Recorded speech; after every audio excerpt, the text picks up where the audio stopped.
بسم اللہ الرحمن الرحیم۔ السلام علیکم ورحمۃ اللہ وبرکاتہ۔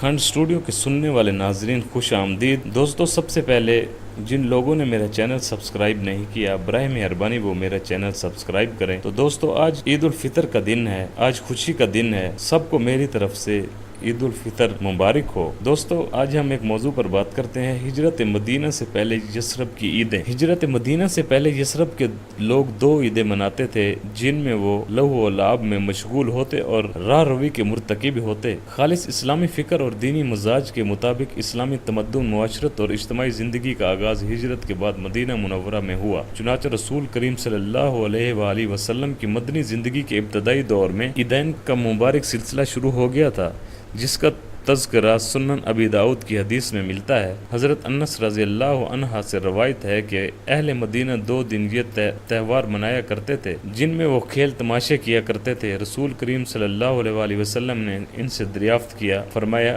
یہ 2 دن جو تم مناتے ہو ان کی حقیقت اور حیثیت کیا ہے؟ یعنی ان تہواروں کی اصلیت اور تاریخی پس منظر کیا ہے؟ انہوں نے عرض کیا کہ ہم عہد جاہلیت میں یعنی اسلام سے پہلے یہ تہوار اسی طرح منایا کرتے تھے۔ یہ سن کر رسول اکرم صلی اللہ علیہ وآلہ وسلم نے ارشاد فرمایا، اللہ تعالیٰ نے تمہارے ان دنوں تہواروں کے بدلے میں تمہارے لیے ان سے بہتر 2 دن مقرر فرما دے دیے ہیں، یعنی عید الاضحیٰ اور یوم عید الفطر۔ غالباً وہ تہوار جو اہل مدینہ اسلام سے پہلے عہد جاہلیت میں عید کے طور پر منایا کرتے تھے وہ نوروز اور مہرجان کے ایام تھے، مگر رسول کریم صلی اللہ علیہ وآلہ وسلم نے یہ تہوار منانے سے منع فرما دیا اور فرمایا اللہ تعالیٰ نے ان کے بدلے میں اپنے خصوصی انعام و کرام کے طور پر عید الفطر اور عید الاضحیٰ کے مبارک ایام مسلمانوں کو عطا فرمائے ہیں۔ رسول اللہ صلی اللہ علیہ وآلہ وسلم کے ارشاد کے مطابق جب مسلمانوں کی عید یعنی عید الفطر کا دن آتا ہے تو اللہ تعالیٰ فرشتوں کے سامنے اپنے بندوں پر فخر فرماتا ہے، اے میرے فرشتوں، اس مزدور کی کیا جزا ہے جو اپنا کام مکمل کر دے؟ فرشتے عرض کرتے ہیں، ان کی جزا یہ ہے کہ ان کو پورا اجر و ثواب عطا کیا جائے۔ اللہ تعالیٰ فرماتے ہیں، اے فرشتوں،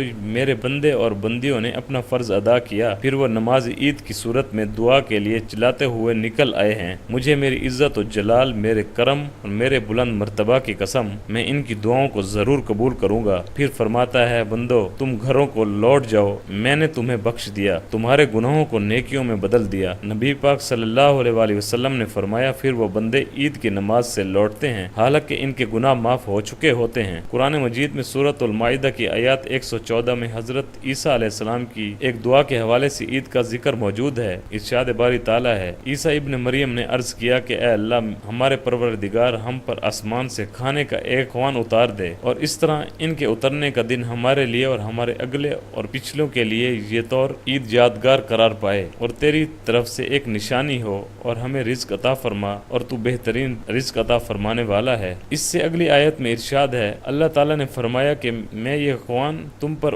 اتار تو دیتا ہوں، مگر اس کے بعد جو کفر کرے تو میں اسے ایسا عذاب دوں گا جو سارے جہانوں میں اور کسی کو نہ دیا ہو۔ کسی قوم کی خوشی اور مسرت کے دن کا قرآن نے عید کے عنوان سے ذکر کیا ہے، اور جو دن کسی قوم کے لیے اللہ تعالیٰ کی کسی خصوصی نعمت کے نزول کا دن ہو وہ اس دن کو اپنا یوم عید کہہ سکتی ہے۔ آج پوری دنیا میں مسلمان بڑی دھوم دھام سے عید الفطر تہوار مناتے ہیں، جہاں خوشی منانے کے ساتھ ساتھ اسلامی اخلاق اقدار کی پاسداری بھی کی جاتی ہے، جبکہ اقوام عالم امت مسلمہ کے اس تہوار کو بڑی قدر کی نگاہ سے دیکھتے ہیں۔ پاکستان میں جو ایک اسلامی نظریاتی مملکت ہے، عید بڑے شاندار طریقے سے منائی جاتی ہے۔ سرکاری طور پر عام تعطیل ہوتی ہے، بچہ ہو یا بڑا عید کی تیاری میں خوش و خرم کا عنصر شامل ہوتا ہے۔ خواتین اور بچوں کی تیاری تو قابل دید ہے، عید کی تیاری میں نت نئے لباس اور دیگر لوازمات کی شاپنگ دیکھنے کو آتی ہے جو ایک زندہ قوم کی رواں کے ساتھ سامنے آتی ہے۔ تو دوستو، کیسی لگی میری یہ ویڈیو آپ کو؟